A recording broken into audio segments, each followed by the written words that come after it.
Michael and Margaretha Sattler were ordinary people. People with simple joys and sorrows, hopes and fears, like everyone else. And yet, a storm was brewing, a storm that would rage through Europe, altering Christianity for all time to come.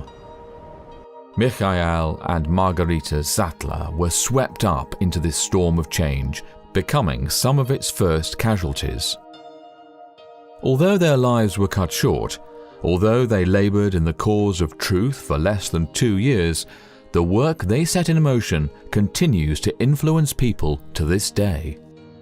Very little is known of Michael Sattler's early days. He was born in Staufen, Germany, around 1490.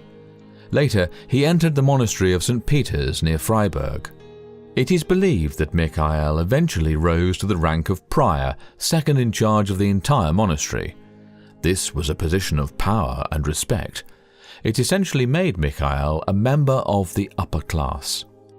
Such a position would also suggest that Michael had an honest work ethic as well as being a capable administrator. He had a trustworthy character. Michael was an intellectually honest man. As such, he was also devout in his beliefs. When spiritual renewal came to St. Peter's via the inter-Benedictine Bursfeld Reformation, Michael was actively involved. As prior, he may even have been in charge of it. But change was coming. Abraham Lincoln observed, "When a man who is honestly mistaken hears the truth, he will either quit being mistaken or cease being honest." And Michael was honest. In the mid-1520s, Protestant peasants captured St. Peter's Monastery. They demanded freedom from overtaxation and justice from the oppression of the nobility. Some of the peasants were anabaptists. Anabaptist means baptized again. Most, if not all, Europeans at this time had been baptized as infants. The Anabaptists, however, rejected infant baptism as unscriptural. How can a newborn infant make a knowing decision to serve Yahuwah? They demanded. Anabaptists believe that only consenting, believing adults should be baptized. Therefore, they chose to be rebaptized as adults. Because Michael was the prior of St. Peter's Monastery, it is probable that the peasants presented their appeals directly to him. No written record of his thoughts on the matter has been preserved. However, 3 facts are known. 1. Michael Sattler was intellectually honest and a devout Christian man. As such, when truth was pointed out, he did not hesitate to accept it. 2. Michael left the monastery in mid-1525. 3. After leaving St. Peter's, Michael travelled to the Volschut area from where many of the revolutionaries had originally come. With these known facts, it is safe to conclude that as an intellectually honest man, Michael became sympathetic to the peasants' cause and at least intrigued by their beliefs. Just a few months later, from November 6th to 8th of 1525, Michael attended the famous infant baptism disputation in Zurich, Switzerland. He probably wanted to hear the arguments both for and against the subject. The Reformation at this time was well established in Zurich. However, the Protestants there had not yet grasped the concept of true religious liberty, the right of the individual to worship freely as dictated by his or her own conscience. Protestant authorities in Zurich vigorously persecuted the Anabaptists. Michael was arrested and thrown into prison. He was released on November 18, 1525, after promising to leave the region. This early opposition was simply a foretaste of what was soon to come. Sometime between when he left the monastery in mid-1525 and 1526, Michael married a woman by the name of Margaretha, who had been a nun. Like Michael, Margaretha was intellectually honest. She had left the order based on her personal convictions of truth. In June of 1526, Michael was rebaptized as an adult. This took great courage on both of their parts, for it is probable that Margaretha was also rebaptized. It is a fact recognized by many recent historians that the persecution of the Anabaptists surpassed in severity the persecution of the early Christians by pagan Rome. Persecution began in Zurich soon after the Brethren had organized a congregation. Imprisonment of varying severity, sometimes in dark dungeons, was followed by executions. Within a short period, the leaders of the Brethren lost their lives in the persecution. Anabaptism was made a capital crime by other Protestants. Prices were set on the heads of Anabaptists. To give them food and shelter was made a crime. The Duke of Bavaria, in 1527, gave orders that the imprisoned Anabaptists should be burned at the stake unless they recanted, in which case they should be beheaded. The dangers of laying aside error and following truth were very real, but to Michael and Margaretha Sattler, truth was more precious than anything else. In late 1526, Michael travelled to Strasbourg, where he stayed with Wolfgang Capito, a German humanist and leading Protestant reformer. While there, Michael also met with another Protestant reformer, Martin Bucer. Capito and Bucer disagreed with Michael on a number of points, including the Anabaptist stance against infant baptism. Michael urged the men to release the Anabaptists they had imprisoned. Despite their differences in belief, Michael's kind and gracious spirit can be seen in the fact that he referred to Capito and Bucer as his beloved brothers in God. After Michael's execution, Capito and Bucer themselves referred to him as their dear friend in God. This reveals a tremendous amount about the character of Michael Sattler, during an era when even other Protestants tortured and burned at the stake those with whom they disagreed. In January to February of 1527, Michael shared the truth with others in the village of La, a town north of Freiburg. Times were dangerous. Those who stood forth as leaders had a life expectancy of only 2 years. Michael's was far less. On February 24, 1527, Michael presided at a secret meeting of Anabaptist believers held in the village of Schleitheim. The believers gathered at the meeting agreed upon a statement of beliefs. Besides rejecting infant baptism, they denounced the swearing of oaths as contrary to the words of Yahuwah. They stated that baptism was merely an outward act to demonstrate a believer's conscious profession of faith, and, most startling of all, they called for the complete separation of church and state. Michael wrote up their confession of faith in a document called the Schleitheim Confession. This document continues to have an enormous authority among Amish, Mennonite, and Baptist churches to this day. Without a doubt, Michael and Margaretha Sattler felt joy and hope for the future of truth following the successful meeting at Schleitheim. It was not to last long, however. Shortly after the Schleitheim meeting, sometime in March of 1527, Michael and Margaretha Sattler, along with a number of other Anabaptist believers, were arrested by order of Count Joachim von Zollen. These were normal human beings. The arrest, so quickly following the triumphant meeting at Schleitheim, left a handful of believers feeling shaken and afraid. No one wants to face persecution, torture, and death. From prison, Michael wrote a letter to them, encouraging them to be strong and full of faith. I say to you through the grace of Yah, that ye be valiant and walk as become the saints of Yah. Let no one divert you from your aim, but go straight on in all patience, without deviating, that you do not take up the cross which Yah has laid upon you, only to lay it down contrary to the honour and praise of Yah, and to the transgression and violation of his eternal, true, just, and life-giving commandments. And let no man remove you from the foundation which is laid through the letter of the Holy Scriptures, and is sealed with the blood of Christ and of many witnesses of Yahuwah. The strength of Mikhail's conviction, the beauty of his full surrender to Yahuwah, can be seen in his closing remarks. He wrote, "The brethren have doubtless informed you that some of us are in prison. They threatened us with bonds, then with fire, and afterwards with the sword.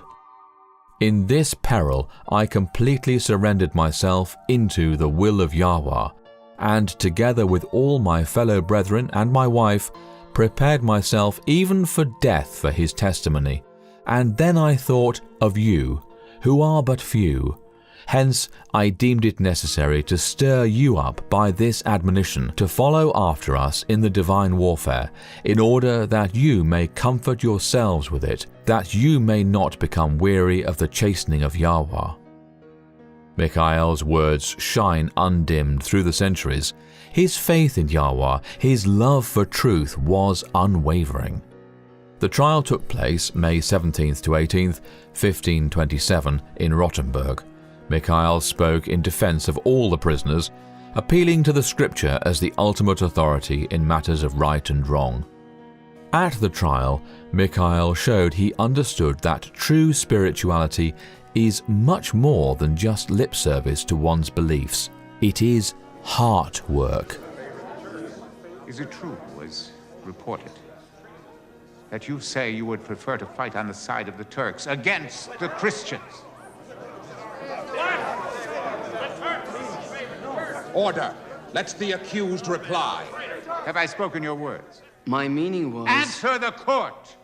I said that if warring was right, I would rather take the field against so-called Christians if, as you state, Turks know nothing of the Christian faith, then they are but Turks of the flesh. But you who would be Christians, yet persecute Christ's followers with a sword, you are Turks of the Spirit. You arch heretic! You have seduced pious people! It would be better if you had never been born! God knows what is good. Desperate villain, I tell you, if there were no hangman here, I would hang you myself and know that I had done God's service. God will judge. Is there no argument that can convince you of the error of your ways? I can only be convinced by Scripture. Arch heretic! The hangman will convince you!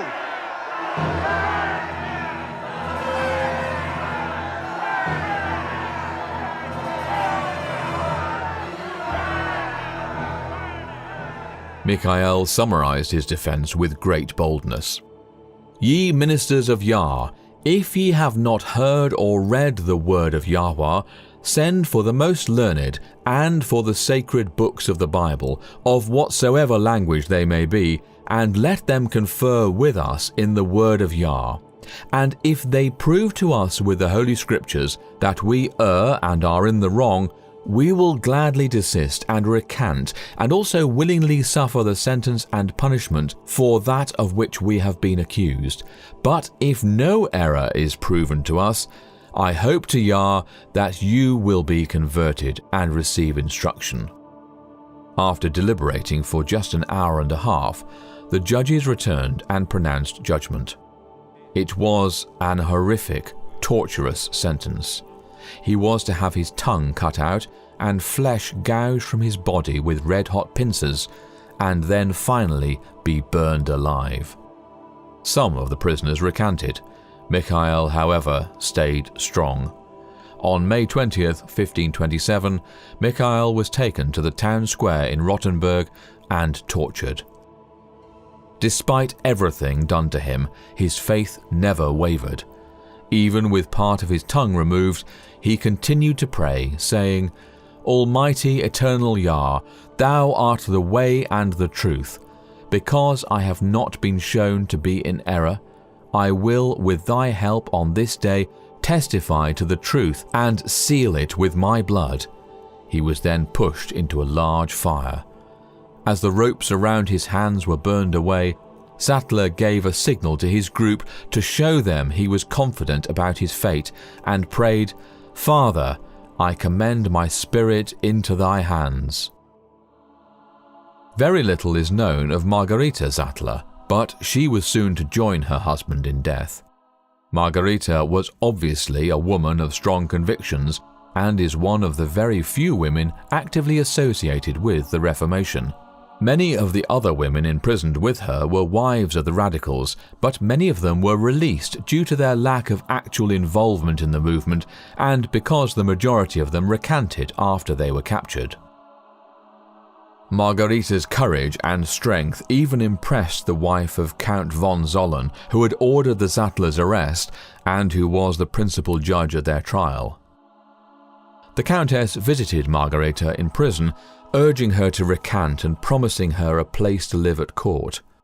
Margaretha's response to the Countess shows the strength of her own convictions. Why do you offer me this? Because I feel sorry for you. I know what it is like to have one's thoughts and actions dictated by the position of one's husband. I simply see no reason you should suffer for your husband's beliefs.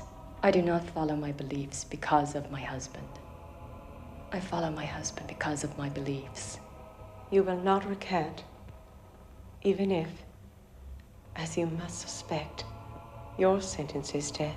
No. These beliefs of your husband, your beliefs, you can be that certain of them. Yes. Then I do not feel sorrow for you. I feel envy.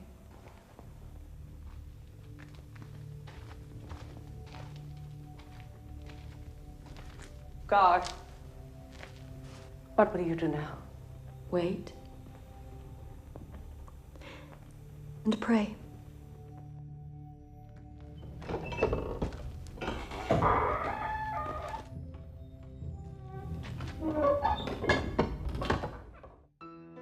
Two days after her husband was burned to death, Margaretha was taken to the Neckar River and drowned on Wednesday, May 22, 1527. They had been married at most for only 2 years, leaders for less than 1. A memorial to Mikhail and Margaretha Sattler states simply, "They died for their faith." Mikhail and Margaretha Sattler's lives were cut short, but their example of faithfulness in the face of death is an inspiration to all who live now at the close of Earth's history. It is also a promise that what Yah did for them, sustaining them through their night of trial, He can do for you too. The testimony of Mikhail and Margaretha Sattler, the lesson they teach today, is well summarized by the words of a hymn. It is no secret what Yah can do. What He's done for others, He'll do for you. With arms wide open, He'll pardon you. It is no secret what Yah can do. The time of trouble is just before us. When the trumpets of revelation begin to sound, there will be no respite until the end. Unprecedented chaos is about to burst upon the world. When demons, posing as extraterrestrial beings, overrun the earth, when the Pope is exalted to be mankind's representative, when false worship is enforced on pain of death, do you have the faith to remain obedient to the law of Yah? A perfect storm is coming. Evil forces, demonic and human, will combine to blot off the face of the earth all who honor Yahuwah. Your part, right now, today, is to get to know Yahuwah so well that you will cling to Him, to His promises and His love, and nothing else. Make the choice. Today. Continue the legacy of faithfulness begun by the Sattlers, and trust in Yahuwah to carry you through.